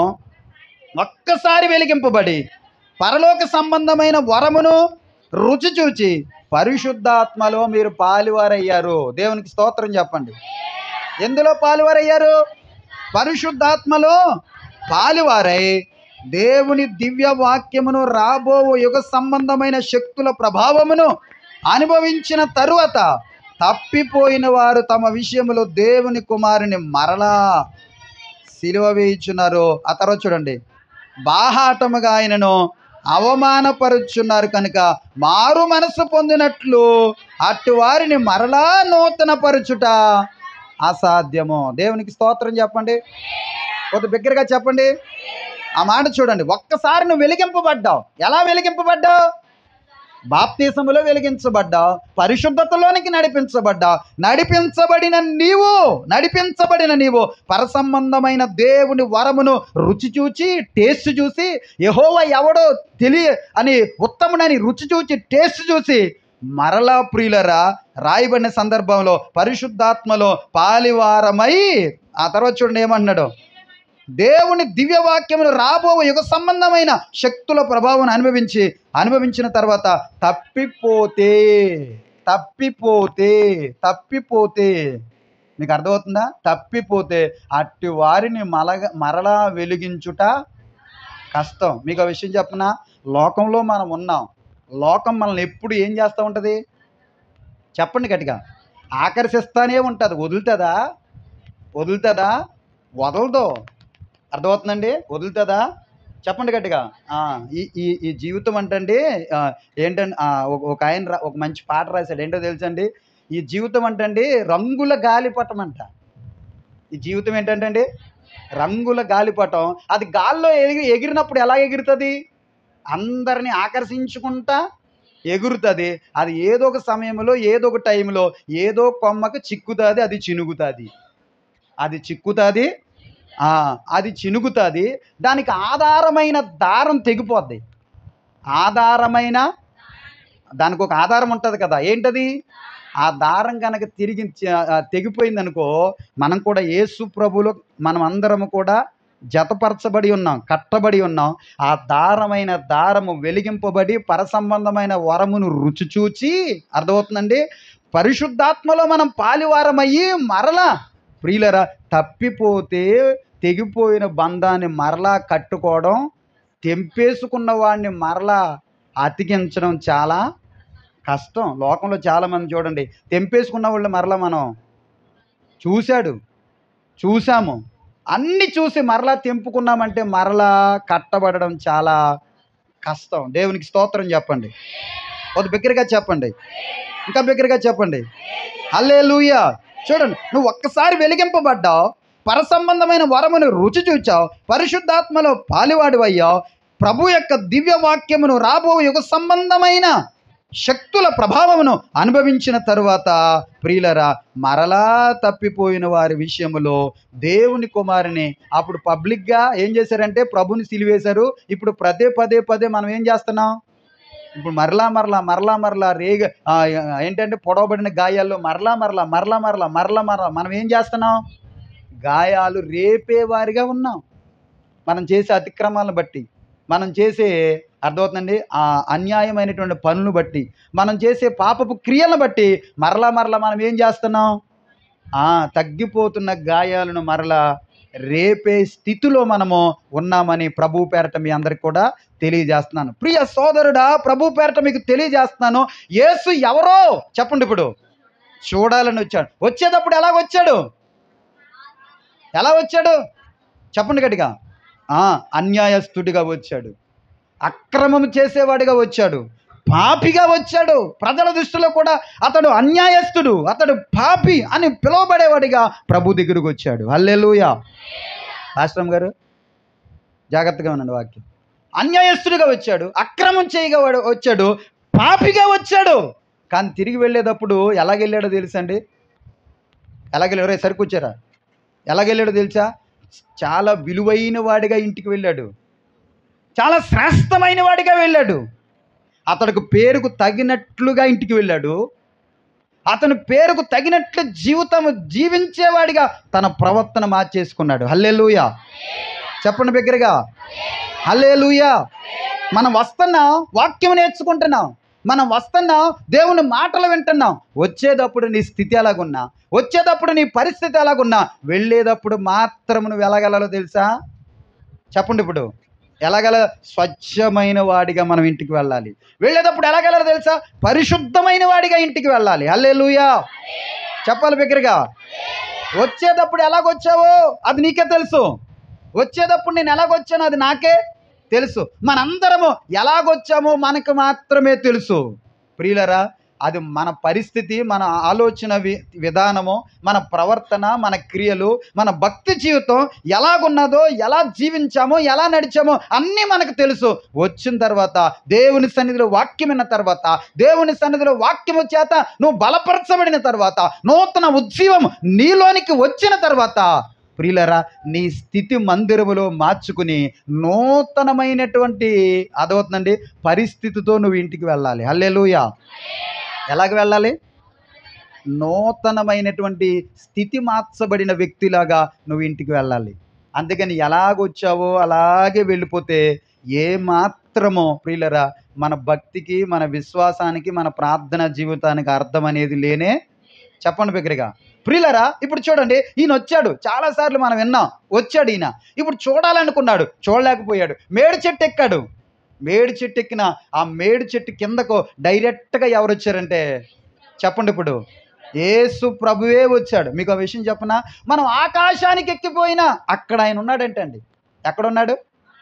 ఆకాశానికి ఎక్కిపోయినా, కొద్ది గట్టిగా చెప్పండి, అక్కడ ఉన్నాడంటండి. నువ్వు పాతాళానికి వెళ్ళిపోయినా, నువ్వు రెక్కలు చాచుకుని మధ్యాకాశంలో ఎగురుతున్నా మధ్యాకాశంలో ఉన్నాడు దేవుడు. అంటే ఆయన లేని చోటంటూ ఎక్కడా లేనే లేదు. ఏ మనిషి ఎక్కడున్నాడో, ఏ మనిషి ఏం చేస్తున్నాడో, ఏ మనిషి పరిస్థితి ఎలాగుందో, ఏ మనిషి జీవిత విధానం ఎలాగుందో, అతను ఏ క్రియలు జరిగిస్తున్నాడో, అతని ప్రవర్తన ఎలా కొనసాగిస్తున్నాడో అన్ని ప్రియులరా పరిశీలిస్తూనే ఉంటాడు ఆయన. నువ్వు చూడట్లేదు అనుకోక ఎప్పుడు కూడా. మనం చూడట్లేదు అనుకోకండి. మందిరంలో కూర్చుని నువ్వు సరిగ్గా లేకపోయినా దేవుడు చూస్తాడు. మీకు అర్థమవుతుందా? మందిరంలో కూర్చుని వాక్యం వినకపోయినా ఆయన చూస్తాడు. ఆ వ్యక్తి, ఆయన, ఆ మనిషి మందిరానికి వచ్చింది, ఉపకారం లేదు, కూర్చున్నది అంతే, వేస్ట్, వచ్చింది టైం వేస్ట్, వెళ్ళిపోయింది అంతే. అన్నీ కూడా ప్రియులరా మన కొరకు కేటాయించబడిన పుస్తకాల్లో మన టైము, మన సమయం, మన ప్రవర్తన, మన క్రియలు, మన జీవిత విధానం, మన ప్రవర్తన అన్నీ అక్కడ మన కొరకు ఒక దూత ఉంటుంది. ఆ దూతకు ఒక బుక్ ఇవ్వబడుతుంది. ఆ బుక్లో నీ జీవిత చరిత్ర అంతా కూడా రాయబడుతుంది. రేపొద్దున మనం కన్ను మూయగానే మన బుక్ తెరవబడుతుంది. అప్పుడు నువ్వు మందిరంలో కూర్చున్నప్పుడు వాక్యం విన్నావా? నువ్వు మందిరంలో కూర్చున్నప్పుడు ఎందుకు వెళ్ళావు? ప్రవర్తన మార్చుకుంటాకి వెళ్ళావా? లేకపోతే పట్టుకెళ్ళిన చెత్త ఎలాగ ఇంటికి అట్టుకెళ్ళిపోయారో అలాగే వచ్చి కూర్చుని వెళ్ళిపోయావా? ఏం చేసావు? అన్నీ కూడా రేపొద్దున దేవదూత, నీ కొరకు కేటాయించబడిన దేవదూత నేను లెక్క అడుగుతుంది. ఆ లెక్కకు నీవు, నేను, మనందరము సమాధానం. గట్టిగా చెప్పండి. బ్యాటరీలు డౌన్ అయిపోతాయి ఇలా చెప్తే కదండి. మనకి ఎలాగ ఉండాలంటే తడికొట్టేసి జాగ్రత్తగా గొంతు కోసేసిలాగా ఉండాలి మన ప్రసంగాలు. హల్లెలూయా చెప్పండి బిగ్గరగా, హల్లెలూయా. మీకు అర్థమవుతుందా ప్రియులరా? జాగ్రత్త. మన ప్రతి పరిస్థితిని కూడా దేవుడు గమనిస్తున్నాడు. ఆయన కంటికి దేశమంతా, ప్రపంచమంతా స్పష్టంగా, క్లియర్గా అర్థమవుతుందండి. ఆయనకి పేరు పెట్టబడదు ఏంటి తెలుసండి? కోటి సూర్యుల తేజోవంతమైన, అర్థమవుతుందండి, తేజోమయుడు, మనం ఆరాధిస్తున్న దేవుడు. అసలు మన దేవుని ముందు ఆ సూర్యుని కాంతి ఎందుకు సరిపోద్ది? మే నెలలో బాగా 42 డిగ్రీల సెల్సియస్తో ఏంటండి ఎండ కాస్తుంది అనేటప్పటికీ మన పరిస్థితి చూడండి.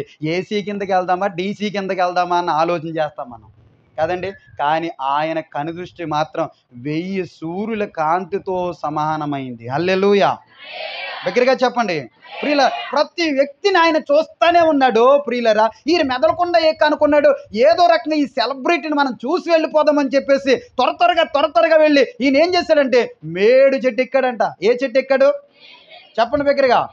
ఏ చెట్టు ఎక్కాడు? అసలు నువ్వు ఏ చెట్టు ఎక్కుతున్నావు? తాడి చెట్టు ఎక్కుతున్నావా? ఏ చెట్టు ఎక్కుతున్నావా? దేవునికి స్తోత్రం చెప్పండి. వైన్ షాప్ దగ్గర ఉన్నావా? బార్ షాపులో ఉన్నావా? తెలీదండి ఆయనకి. చెప్పరేంటండి? తెలీదండి ఆయనకి. ఏమండి ఆయనకి తెలీదా రతనరాజు గారు? కదండి. నువ్వు ట్రాక్టర్ భీమవరాన్ని ఎక్కి కైగులూరు వెళ్తున్నావా, లేకపోతే కైగులూరు దాటి గుడివాడ వెళ్తున్నావా? అన్నీ ఆయన. చెప్పండి గట్టిగా. అంటే మనం ఎక్కడికి వెళ్ళినా ఆయన కనుదృష్టి మన మీద. మరో విషయం చెప్పిన, ఇశ్రాయేలును కాపాడువాడు కునుకడు. ఆయన కాపాడుతున్నాడు కాబట్టి మనం క్షేమంగా ఉన్నాం. ఆయన కాపాడుతున్నాం కాబట్టి మనకు సజీవులుగా ఉన్నాం. ఆయన కాపాడుతున్నాం కాబట్టి మొద్దు నోట్లోకి వెళ్తుంది. ఆయన కాపాడుతున్నాడు కాబట్టి పడుకుని తెల్లారు లెగుతున్నాం. ఆయన కాపాడుతున్నాడు కాబట్టి భీమవరం వెళ్ళి బండి మీద క్షేమంగా వస్తున్నాం. ఆయన కాపాడుతున్నాడు కాబట్టి పనికి వెళ్ళి క్షేమంగా ఇంటికి తిరిగి వస్తున్నాం. మీకు అర్థమవుతుందా? దేవునికి స్తోత్రం చెప్పండి. ఈ విషయం తెలియక చాలామంది అజ్ఞానంలో ఉన్నారు. దేవునికి మహిమ కలుగును గాక. దేవునికి స్తోత్రం చెప్పండి. ప్రియుల, దేవుడు నిత్యము మనల్ని కాపాడుతూనే ఉన్నాడు. అన్నిటికంటే ప్రాముఖ్యంగా ప్రతి మనిషి వ్యక్తిత్వాన్ని, ప్రతి మనిషి జీవితాన్ని ఆయన చదువుతున్నాడు. ప్రాముఖ్యంగా జాగ్రత్త. నువ్వు పుస్తకం చదువుతున్నట్లుగా, కొంతమంది ప్రవక్తల చరిత్ర చదువునట్లుగా నీ జీవితాన్ని ఆయన చదువుతున్నాడు. పదే ప్రతిరోజు చూస్తున్నాడు, తిరగేస్తున్నాడు. నీ పేపర్ తీస్తున్నాడు. ఈరోజు ప్రార్థన చేసిందా, ఈరోజు వాక్యం చదివిందా, ఈరోజు టీవీ గడ కూర్చుందా, ఈరోజు సీరియల్ చూసింది, ఈరోజు సినిమాలు చూసిందా, ఈరోజు తిట్టిందా, ఈరోజు కొట్టుకుందా, ఏం చేస్తుంది, ఏంటి అన్నీ కూడా ఈయన ఏం చేస్తున్నాడంటే మన ప్రవర్తన తీరంతా ఆయన పరిశీలన చేస్తాడు. దేవునికి స్తోత్రం చెప్పండి. కొద్ది బిగ్గరగా చెప్పండి. ఏమంటే చూస్తాడో చూడ్డా ఆయన? చెప్పండి. ఇప్పుడు చూస్తాడో చూడ్డా? ప్రియులరా, ఈయన అనుకున్నాడు ఏదో రకంగా ఇంత సెలబ్రిటీ, ఈయన జనం ఏమో కిక్కిరిసిపోయి ఉన్నారు, ఇసుకెళ్తే రాళ్ళంత జనం ఉన్నారు. ఇంతమంది జనములో నేను చూడడం చాలా కష్టము. ఎందుకంటే వాళ్ళందరూ బాగా హైటు 6-7 అడుగులు ఉన్నారు. నేనేమో 3 అడుగులు ఉన్నాను. 3 అడుగులు ఉన్నాను నేను. 7 అడుగులను దాటిన వాడిని ఎలా చూడగలుగుతానని ఈయన త్వరగా వెళ్ళి ఏం చేశాడంటే ప్రియులరా, ఒక ఎత్తులాంటి చెట్టు ఎక్కాడంట. దేవునికి స్తోత్రం చెప్పండి. ఏ చెట్టు ఎక్కాడు? ఏ చెట్టు ఎక్కాడు? మేడు చెట్టు ఎక్కాడంట. దేని కొరకు? ఆయన ఉద్దేశం ఏంటి అసలే? ఏంటి ఉద్దేశం? అసలు ఎలాగున్నాడో చూసి వెళ్ళిపోదాం అనుకున్నాడంట. నేను పెళ్ళి అవ్వలేదు, 10వ తరగతి అయ్యి బలం తెప్పొచ్చాను. వచ్చినప్పుడు మహేష్ బాబు వచ్చాడండి. ఎక్కడికి? భీమవరం. గొలం తిప్ప వస్తాడండి. అంత బాగా పబ్లిసిటీ పెరిగిపోయింది మన గొలం తిప్ప. దేవునికి స్తోత్రం. భీమవరం వచ్చారు. ఇంటి ఈ మధ్యకాలంలో ఓట్ల కోసం అందరూ వచ్చేస్తున్నారు అనుకోండి. భీమవరం వచ్చారు. ఇంకా మేము వెళ్తే ఆడు ఎక్కడున్నాడో మాకు కనపడ్డాయే కదండి. ఆడికి మనకులాగా 2 కళ్ళు ఉన్నాయి, 2 చేతులు ఉన్నాయి, 2 కాళ్ళు ఉన్నాయి, ఒక ముక్కు ఉంది, 2 ఏమున్నాయి. మనకులాగానే ఉన్నాయి, కానీ ఆయన చూడడానికి మనకి ఎంత పిచ్చో. పవన్ కళ్యాణ్ చూడడానికి ఎంత పిచ్చో కదండి. ఇంకా ఈ మొన్న జగన్ గారిని చూడడానికి ఎంత పిచ్చో. ఎవరిని చూడడానికి చెప్పండి గట్టిగా. మనకి ఈ పిచ్చి, ఆయనకి మాత్రం ఏ పిచ్చో తెలుసా? యేసు ఎవరో, యేసు గారు మీరెవరో చూడాలనుకుంటున్నాం మేము. మీరేమనుకుంటున్నారు? దేవునికి స్తోత్రం. చెప్పండి బిగ్గరగా, ఇంకా బిగ్గరగా చెప్పాలి. అర్థమవుతుందండి. యేసు ఎవరో చూడాలని వెళ్ళాడంట. జస్ట్ చూసి వచ్చేద్దాం అనుకున్నాడు అంతే. ఏమన్నాడు చెప్పండి ఇప్పుడు, బిగ్గరగా చెప్పండి. మీకు ఒక విషయం చెప్పనా? ఈయన ఆలోచన ఏంటి తెలుసా? చూసి వద్దాం, చూసి మరలా వచ్చి మన పన్ను మనం వదిలి చేసుకుందాం, మన పని మనం చేసుకుందాం అనుకున్నాడు ఈయన. ఎవరు చెప్పండి? ఎవరు? మీ తాత కదా ఆయన. ఎవరండి ఆయన? పన్ను వదిలి చేసి ఆయన. దేవునికి స్తోత్రం. అర్థమవుతుందండి. చూసి వెళ్ళిపోదాం, మరలా నా పని నేను చేసుకుందామని వచ్చాడు. ఇప్పుడు డైరెక్ట్గా ఎవరో ఒక ఆయన నన్ను చూడాలనుకుంటున్నాడు అని యేసు ప్రభు ఏం చేశాడంటే, ఈయన ఏ చెట్టు ఎక్కాడో ఆ చెట్టు కిందకే వచ్చాడంట. దేవునికి స్తోత్రం. ఇప్పుడు వచ్చి డైరెక్ట్గా, అర్థమవుతుందండి, డైరెక్ట్గా జక్కయ్య ఏమన్నాడు? జక్కయ్య అన్నాడా?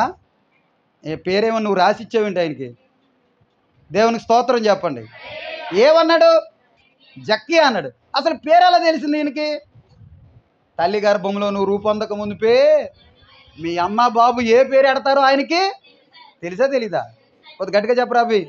నీ పేరు ఏం పేరు ఎవరికి తెలుసు?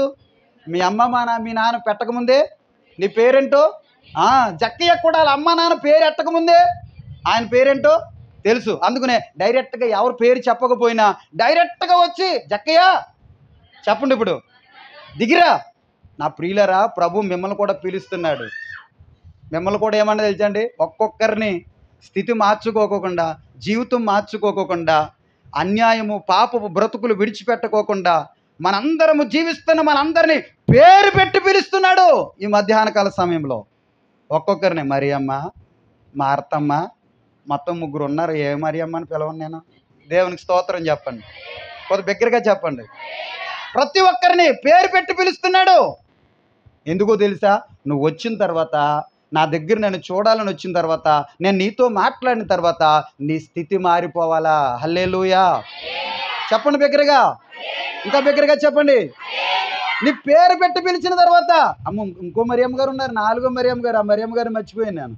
ఎడ్లపల్లి మరియమ్మ గారు, ఎడ్లపల్లి మరియమ్మ గారు, మద్ద మరియమ్మ గారు, సన్మండ మరియమ్మ గారు వరుసగా కూర్చున్నారు. వీళ్ళు కూర్చోవడం కూడా. దేవునికి స్తోత్రం చెప్పండి. కొంత బిగ్గరగా చెప్పండి, ఇంకా బిగ్గరగా చెప్పండి. హల్లెలూయా. ప్రతి వ్యక్తిని ఇక్కడ కూర్చున్న నిన్ను, ఈ మందిరంలో కూర్చున్న నిన్ను పేరు పెట్టి, నీదే పేరు అయితే ఆ పేరు పెట్టి నిన్ను పిలుస్తున్నాడు. ఎందుకో తెలుసా? నువ్వు నన్ను చూడాలని వచ్చావు. వచ్చినప్పుడు నీ స్థితి వేరేగా ఉంది, వచ్చినప్పుడు నీ బ్రతుకు వేరేగా ఉంది, వచ్చినప్పుడు నీ ఆలోచన వేరే ఉంది. కానీ ఇప్పుడు నా దగ్గరకు వచ్చిన తర్వాత నీ పేరుకు తగ్గట్లుగా నీ బ్రతుకును మార్చాలనుకుంటున్నాను. హల్లెలూయా చెప్పండి బిగ్గరగా. నీ పేరుకు తగ్గట్లుగా నీ జీవితం నేను మార్చాలనుకుంటున్నాను. నీ పేరుకు తగ్గట్లుగా నీ బ్రతుకును నేను మార్చాలనుకుంటున్నాను. నీలో నుండి స్వచ్ఛమైన నీతిని నేను చూడాలనుకుంటున్నాను. నీలో నుండి పరిశుద్ధుడైన దేవుని ఘనపరిచే వ్యక్తిని నేను చూడాలనుకుంటున్నాను. నీలో నుండి స్వచ్ఛమైన భక్తి కలిగిన వ్యక్తిని నేను చూడాలనుకుంటున్నాను. రతన్ రాజు ఎక్కడే ఉన్నారా? దేవునికి స్తోత్రం చెప్పండి. కాస్త అంతా ప్రసాదోలు పిల్లలతో ఏదో ఆడుతున్నట్టుగా అనిపిస్తుంది నాకు. ఆడట్లేదు కదా? తీసేయండి కర్రజోలు, మనకెందుకు, వాక్యం అనండి. హల్లెలూయా మీరు కింద ఎట్టారు చూసారు, నాకు ఎలా కనపడదో దేవుడు చూపిందండి నా కర్ర. హల్లెలూయా చెప్పండి బిగ్గరగా. హల్లెలూయా. ప్రియులారా, వచ్చినప్పుడు ఎలాగొచ్చాడు? వేరేగా వచ్చాడు. వెళ్ళేటప్పుడు మాత్రం చూడండి, ప్రభు అన్నాడు జక్కయ్య దిగిరా అన్నాడు. వచ్చేసాడు. రాగనన్నాడు, ఈ రోజు నేను నీ ఇంట్లో. చెప్పండి ఎవరింట్లో? చెప్పండి గట్టిగా. నీ ఇంట్లో.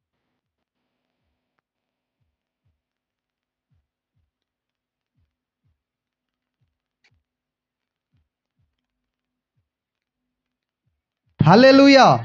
ఎంతసేపు మాట్లాడాడో తెలీదు, ఎన్ని గంటల సమయం మాట్లాడాడో తెలియదు. కానీ ప్రియులరా, ఆ మాట్లాడిన కొద్ది సమయానికే అతడు ఏం చేస్తున్నాడో తెలుసండి, ప్రభువా ఇప్పుడు వరకు నేను జీవించిన నా జీవితమే కాదు అన్నాడంట. దేవునికి స్తోత్రం చెప్పండి. కొద్ది బిగ్గరగా చెప్పండి. నేను చెప్పట్లేదు, నా సొంత మాటలు కల్పన కథని ఏమీ మాట్లాడట్లేదు. కృప జాగ్రత్తగా వాక్యం వినాలి. అర్థమవుతుందా? లేకపోతే రత్తం రాజు ఇచ్చుకున్న బెత్తం నేను ఇచ్చుకుంటాను వాక్యం వినకపోతే. హల్లెలూయా చెప్పండి బిగ్గరగా, హల్లెలూయా. ప్రియులారా, ఇప్పుడు వరకు ప్రభువా, ఇప్పుడు వరకు నేను జీవించిన నా జీవితం, ఇప్పుడు వరకు నేను నడిచిన నా జీవిత విధానం, ఇప్పుడు వరకు నేను ప్రవర్తించిన నా ప్రవర్తన విధానం అసలు ఏమాత్రమో అది మంచిది కానే కాదు. కనుక మంచిది కాని నా బ్రతుకును, సరైన కాని నా జీవితాన్ని ఇప్పుడు ఎప్పుడైతే నువ్వు నా ఇంట్లో అడుగుపెట్టావో, ఎప్పుడైతే నా జీవితంలో నువ్వు అడుగుపెట్టావో, నా బ్రతుకును మార్చేసుకుందాం అనుకుంటున్నాను నేను అన్నాడంట. దేవునికి స్తోత్రం చెప్పండి. ఏమన్నాడు చెప్పండి. ఇప్పుడు బ్రతుకు మార్చుకోవడం అంటే ఏంటి అని ఆలోచన చేస్తే ఇప్పుడు జక్కయ్యలో కొన్ని క్వాలిటీస్ ఉన్నాయి. ఏంటి ఆ క్వాలిటీస్ అంటే ప్రియులరా, నేను ఎవరి దగ్గర అయితే అన్యాయంగా తీసుకున్నానో చెప్పండి, ఇప్పుడు ఏం చేస్తాను నేను?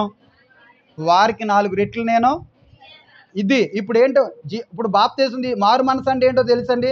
మనం ఏం చేశామో, మరియమ్మ గారు, సన్నమంట మరియమ్మ గారు వాక్యమేనండి, మనం ఏం చేశామో ఆ స్థితి మార్చుకుని, మనం ఎలా జీవించామో ఆ స్థితి మార్చుకుని, మనం ఎలా బ్రతికామో ఆ బ్రతుకును మార్చుకుని, మన బ్రతుకు, మన స్థితి, మన భక్తి విధానం అన్నీ మార్చుకుని ప్రభువులోనికి బాప్తీసం ద్వారా ప్రవేశిస్తున్నాం. హల్లెలూయా చెప్పండి బిగ్గరగా, హల్లెలూయా.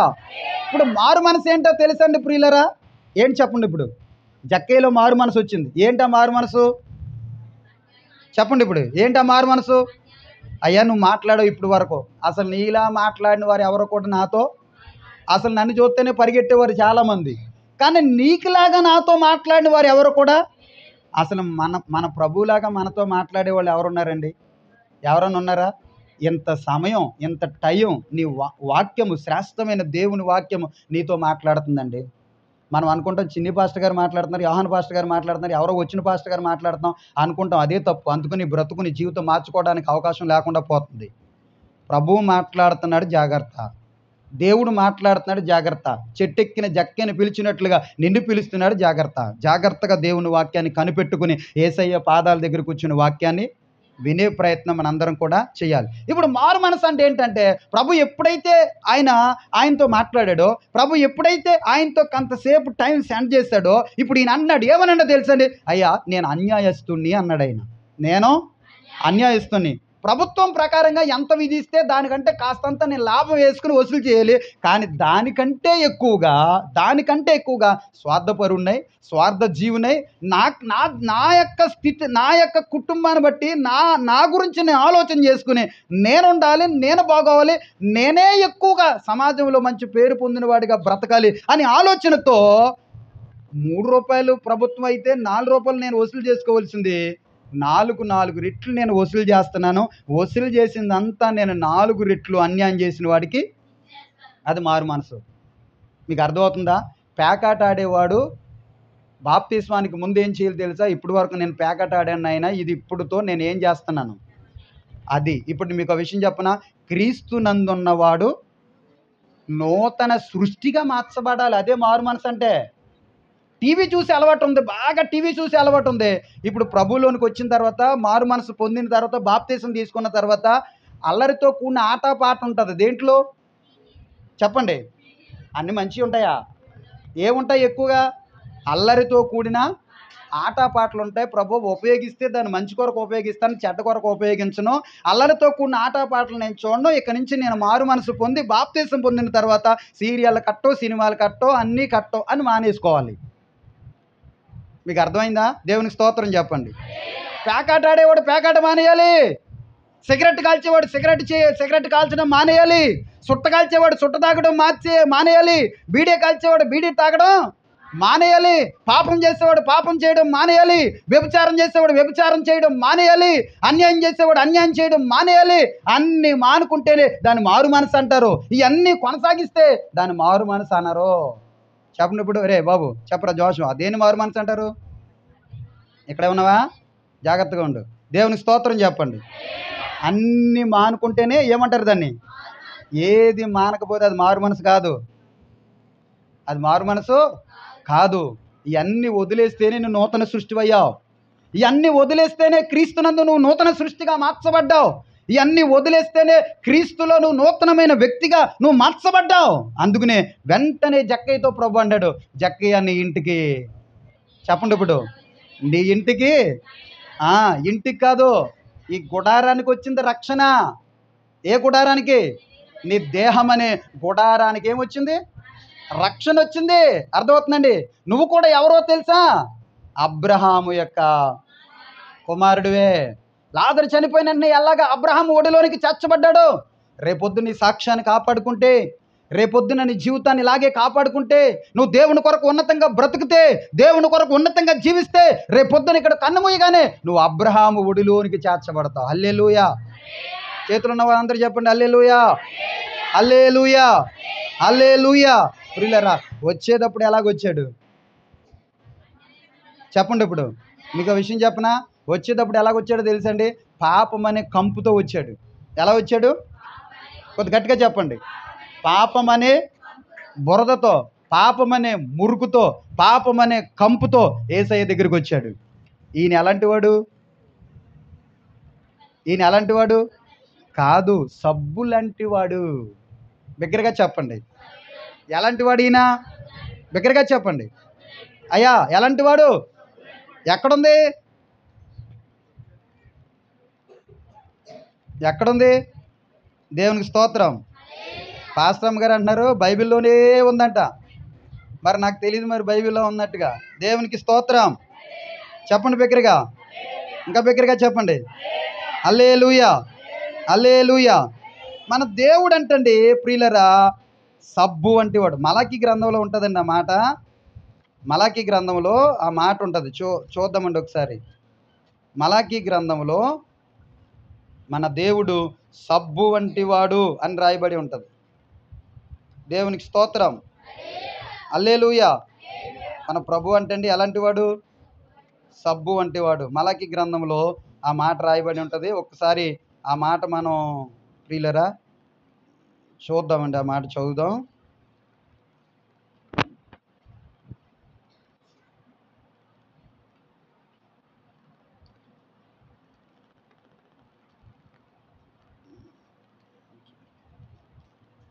సారీ, ఏమనుకోకండి. నాకు ఆ మాట ఎక్కడుందో ఏంటో నాకు గుర్తు లేదండి ప్రియులరా. ప్రభు చిత్తమైతే మరలా ఏదో ఒక సందర్భంలో నేను ఆ వాక్యాన్ని మీకు తెలియజేస్తాను ప్రియులరా. మన ప్రభు అంటండి ఎలాంటి వాడు? సబ్బు వంటి వాడు. ప్రియులరా, మురుగుతో వచ్చినటువంటి ఈ వ్యక్తిని, వాసనతో వచ్చిన ఈ వ్యక్తిని ప్రభు ఏం చేశాడంటండి? శుద్ధి చేసి, పవిత్రపరిచి, కడిగి, శ్రేష్టమైన వాడిగా దేవుడు అతన్ని మార్చాడు. మార్చాడా లేదా? చెప్పండి గట్టిగా. వచ్చేటప్పుడు ఎలాగొచ్చాడు? మురుగుతో వచ్చాడు. వచ్చేటప్పుడు ఎలాగొచ్చాడు? కంపుతో వచ్చాడు. వచ్చేటప్పుడు ఎలాగొచ్చాడు? కానీ మరలా అతడు తన ఇంటికి వెళ్ళేటప్పుడు ఎలాగెళ్ళాడు? ప్రభువును మోసుకుని, ప్రభువుని తీసుకుని వెళ్ళేవాడిగా. చెప్పండి గట్టిగా. అమ్మ సరిగ్గా వినాలి నా మాట. బైబిల్ తెరవద్దిక, తర్వాత చూసుకుందాం ఆ మాట ప్రియులరా. వచ్చేటప్పుడు పాపమనే మురుగుతో వచ్చాడు. వచ్చేటప్పుడు పాపమనే వాసన, దుర్వాసనతో వచ్చాడు. కానీ వెళ్ళేటప్పుడు ఎలా వెళ్ళాడు?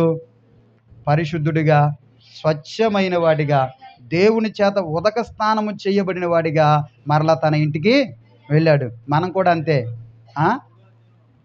ఎన్ని అధ్యాయం అండి అది? అధ్యాయమే. అది ఏంటండి? గ్రంథం మలాకి 3వ అధ్యాయం అండి. చూడండి ఒకసారి, చదవండి ఆ మాట.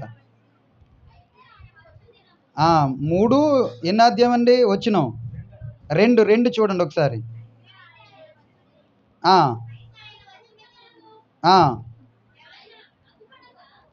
చదివేండి. ఆయన కంసాలి అగ్ని వంటి వాడు, సాకలు వాని సబ్బు వంటి వాడు. దేవునికి స్తోత్రం. దగ్గరగా చెప్పండి అందరూ. ఎలాంటి వాడు అంటండి?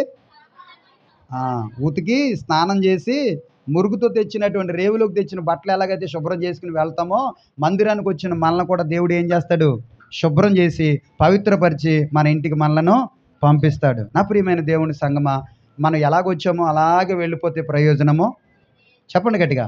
ఎలాగొచ్చామో అలాగే వెళ్ళిపోతే ప్రయోజనమో? బిగ్గరగా చెప్పాలి. ఎలాగొస్తే అలాగ వెళ్ళిపోతే ప్రయోజనమో? మరి ఎలా మార్చబడాలి?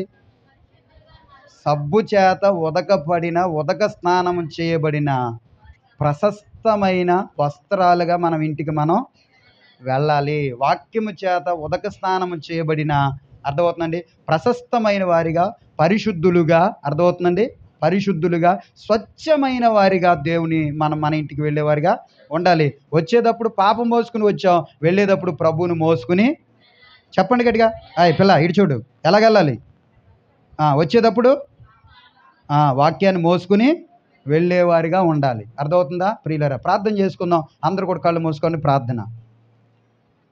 అమ్మ, పిల్లల్ని అటు ఇటు తిరగనవ్వకుండా కూర్చోబెట్టుకోండి, లేకపోతే ఇలా పంపించండి. కర్ర కూడా పంపిస్తే గోల్డెన్ జూబిలీ చేస్తాను, అక్షయ గోల్డ్కి. దేవునికి స్తోత్రం. చెప్పండి బిగ్గరగా హల్లెలూయా. మంచిది, ప్రార్థన చేసుకుందాం. ప్రార్థన. పరిశుద్ధుడు అయిన మా తండ్రి, ప్రేమ కలిగిన మా ప్రభువా, నీకు వందనాలు. ఇదిగో నేను ఇంతవరకు నీ శ్రేష్టమైన విలువైన మాటలు మేము వినడానికి మీరు చూపిన కృపకై వందనాలు అయ్యా. మొదట వచ్చినప్పుడు జక్కయ్య స్థితి బాగోలేదు. అతడు పాపమనే స్థితిలో పట్టబడి, లోకములో పట్టబడి, పాపపు క్రియలలో పట్టబడి, పాపపు స్థితిలో అతడు పట్టబడి నిన్ను చూడాలని వచ్చాడు. కానీ వెళ్ళేటప్పుడు అతడు తన పేరుకు తగ్గట్లుగా పవిత్రుడుగా, స్వచ్ఛమైన వాడిగా అతడు మరలా తిరిగి వెళ్ళాడు నాయన. ఇదిగో తండ్రి, ఈరోజు మేము కూడా నేర్చుకున్న విలువైన మాటలను బట్టి మేమందరము ప్రభువా లోకంలో తప్పిపోతున్న వారమే. మేమందరము లోకములో మా దారిని మేము వెళ్ళిపోతూ త్రోవ తప్పి తిరుగుతున్న వాళ్ళమే. కానీ మీరు మమ్మల్ని పిలవగానే మందిరానికి వచ్చాము నాయన. లోబడి నల్లని ప్రజల వైపు దినమెల్లా నీ చేతులు చాచి మీరు రండి అని పిలిచారు. మేమందరము నీ మందిరానికి వచ్చాం. వచ్చిన మేమునైనా నీ మందిరములో నీ వాక్యము చేత ఉదక స్నానము చేయబడి, నీ వాక్యము చేత మేమందరము కూడా ఉదక స్నానము చేయబడిన వ్యక్తుల వలె ప్రభువా నీకు వందనాలు చెల్లిస్తూ ఉన్నాను. వెళ్ళేటప్పుడు జక్కయ్య ఎలాగైతే నిన్ను తన ఇంటికి తీసుకుని వెళ్ళాడో, ఎలాగైతే నువ్వు ఆయన ఇంట్లోనికి వెళ్ళగానే ఆయన పేరుకు తగిన పరిశుద్ధత ఆయన కలిగి ఉండడానికి ఇష్టపడ్డాడో, ఆయనకు పేరుకు తగ్గినట్లుగా స్వచ్ఛమైన వాడిగా అతను నీ మాటల చేత ఆదరించబడి, నీ వాక్యము చేత హెచ్చరించబడి అతను ప్రవర్తన మార్చుకున్నాడు.